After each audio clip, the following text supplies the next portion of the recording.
When we think of Jesus' followers, the most well-known names come to mind: Peter, John, James. But were they the only ones? The truth is that, behind the pages of the New Testament, there are signs, clues, and echoes of many other disciples, men and women who also walked with the Master, heard his voice, saw his miracles, and disappeared from the official narrative. In this video, we will explore what the Bible does not reveal clearly, but which other sources, ancient texts, forgotten traditions, and even apocryphal gospels suggest with surprising force. We will talk about the disciples that time has hidden, the names that have been erased, and the reasons behind this silence. Did Jesus have more disciples than the 12 we know? Who were they? Why were their names not recorded? And most surprising, could you, in some way, be the continuation of this story? Stay with us until the end, because what you are about to hear now may change the way you view discipleship in Jesus' time and today. The names of the 12 apostles are clearly mentioned, almost as a close group. But if we look more closely, we realize that Jesus attracted many more people around him. The Gospel of Luke mentions that, in addition to the 12, there were 70 other disciples sent by Jesus on a mission, Luke 10:1. And the book of Acts shows that, after the ascension of Christ, there were about 120 disciples gathered in prayer, Acts 1:15. Who were these men and women? Why were their names not preserved?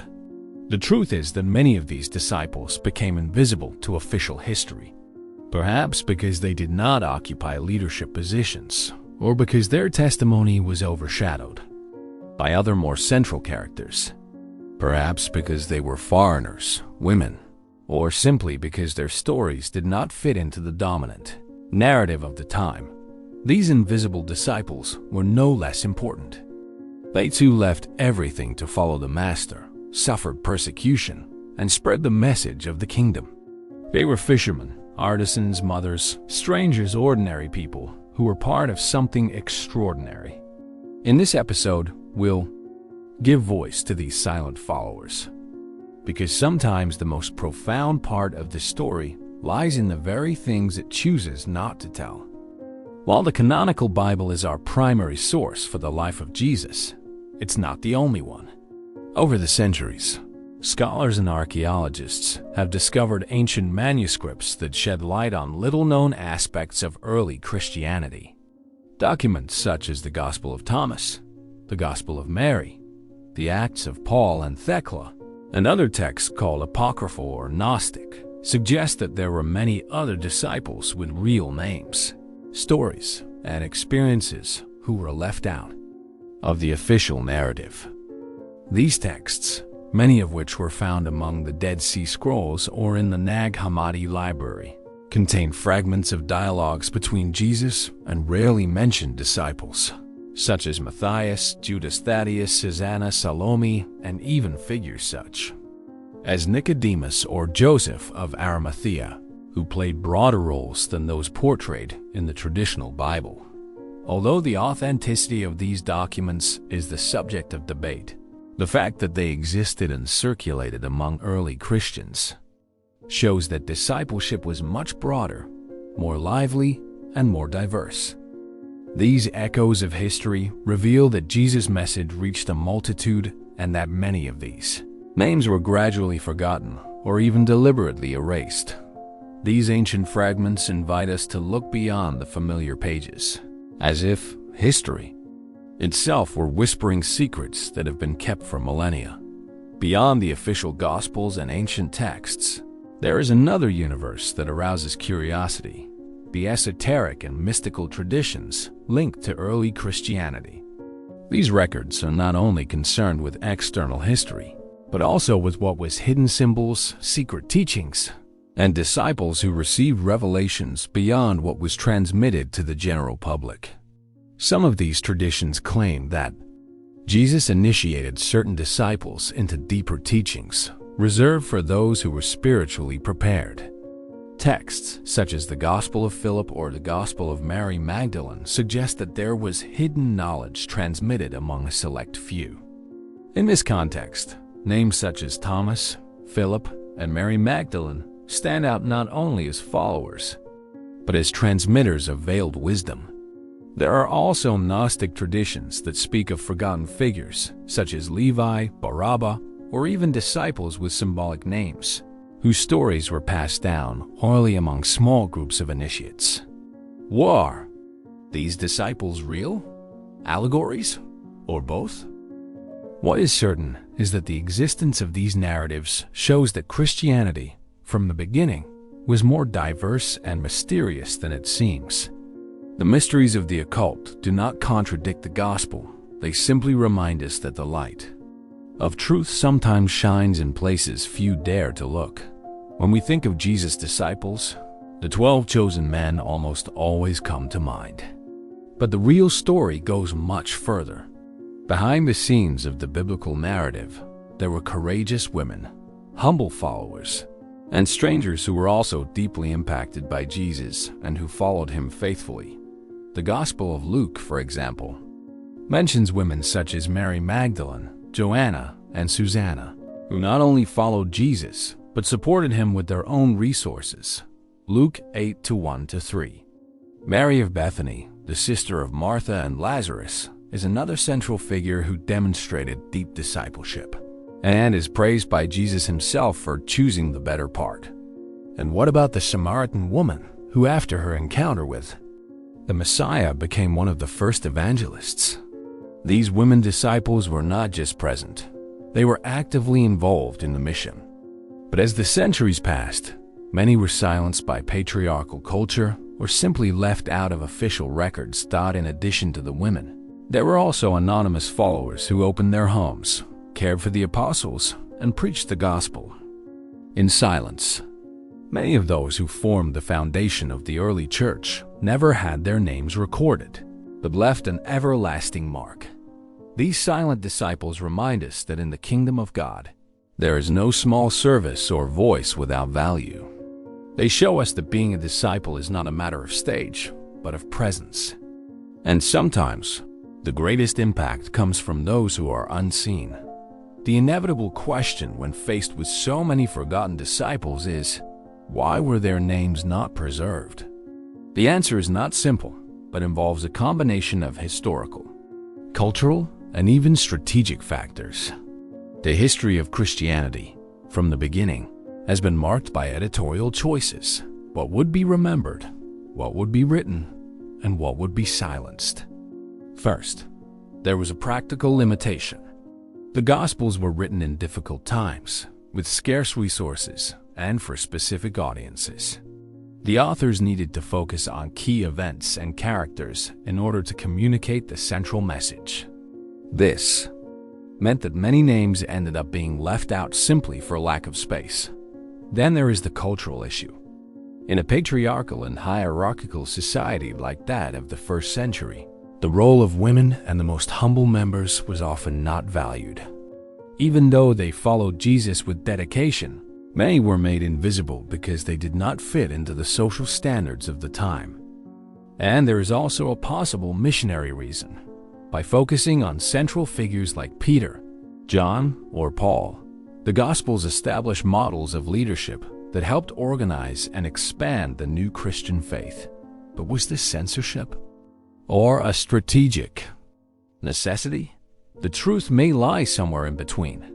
What we do know is that, although their names have been forgotten, their actions echoed and continue to echo to this day.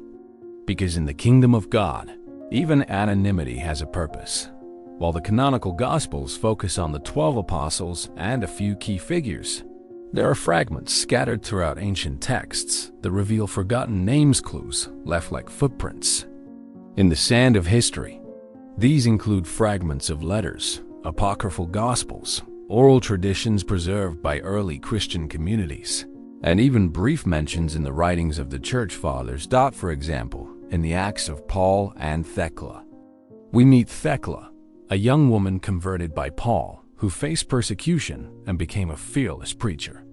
The Gospel of Mary, on the other hand, presents Mary Magdalene as a spiritual leader among the disciples, receiving profound teachings from Jesus. The Gospel of Philip suggests that there was a broader community of close followers of Christ, with diverse and lesser-known roles. There are also curious mentions of names like Addai, who's said to evangelize Syria, or Matthias, who replaced Judas Iscariot and appears only briefly in Acts. Even figures like Barnabas, Silas or Andromachus, and Unia, Romans 16-7, appear almost as footnotes, but with stories that point to a much wider network of active disciples. These unofficial documents were, in many cases, rejected by the councils that defined the biblical canon. But they continue to offer a fascinating window into faith lived out of the spotlight reel. Vibrant, courageous faith. Each fragment is like a missing piece of a puzzle, perhaps revealing that discipleship was much broader than we imagine. The idea that Jesus had only 12 disciples is a convenient but incomplete simplification. The 12 were undoubtedly a symbolic and strategic group representing the 12 tribes of Israel and indicating the renewal of God's people. But the New Testament itself shows that Jesus' circle of followers was much broader. In several passages, we see Jesus surrounded by crowds and disciples who accompanied him at different times. In Luke 10, for example, he sends another 70 or 72, depending on the manuscript, on mission. The book of Acts speaks of 120 disciples gathered after the resurrection. These numbers reveal that discipleship was not something exclusive, but expansive, an open invitation to all who wish to follow. The focus on the 12 may have been a matter of narrative and symbolic clarity. At a time when the Christian faith needed to organize itself in the face of persecution and missionary expansion, centralizing authority in a small group helped maintain cohesion and convey a solid image of Jesus' leadership. But the oblivion of the other disciples does not mean irrelevance. On the contrary, many of them were responsible for spreading the message behind the scenes in other regions and for forming the first Christian communities outside of Jerusalem. The logic of oblivion may have been practical, but the truth is spiritual. Jesus always had more than 12. And the story of those who were left out of the main pages continues to live on and pulsates in every heart that follows him. What if? The oblivion of so many ancient disciples is not just a historical loss, but a spiritual message? What if, among the erased names and silenced voices, there is space reserved for your name? Jesus' discipleship has never been a closed club. From ancient times to today, the call to follow the Master continues to echo, and perhaps now it is echoing within you. Being a disciple of Jesus is not just belonging to a list of names from the past. It is a lifestyle, a daily decision to walk with him, learn from him, and live as he lived. The forgotten disciples of the first century were ordinary people, just like us. Some fishermen, others artisans, simple women, foreigners, young dreamers, and elderly men of firm faith. They were not seeking glory, but they answered the call, and that was enough. Today, you may not be on the pages of history, but you are on God's heart. Your name may not be in ancient documents, but it is engraved in heaven. Jesus' call is still the same. Follow me. And your answer can still transform the world. What if history is waiting for your chapter? What if you are the continuation of the invisible disciples, those who do not appear in the Gospels, but who continue to write the history of the kingdom with acts of faith, justice, courage, and love? The question is not just, who were they? But, who am I in this eternal discipleship? The story of Jesus' discipleship does not end with the 12 apostles.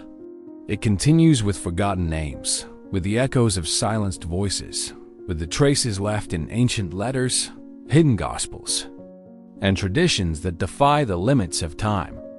It continues with men and women who did not seek recognition, but who gave everything for the love of the Master. These nameless disciples represent the essence of the kingdom of God, where the last are first, where anonymity is strength, and where what matters is not being remembered by men, but being faithful before God. By looking at these lives hidden by history, we are invited to see something greater. Discipleship is alive, present, eternal, and you are part of it. Even if the world never knows your name, heaven knows your dedication. Even if you are not in the records of history, you are in the records of the kingdom. The faith of those who have no name is the faith of those who continue. It is the faith that spans centuries, that resists oblivion, that transforms the ordinary into the eternal. It is the faith that follows in the footsteps of Jesus, not for fame, but for conviction. Perhaps the greatest testimony of all is this: living as a disciple, even without being seen. Because a true disciple does not seek to be seen, he seeks to obey God, and in the end, that is what counts.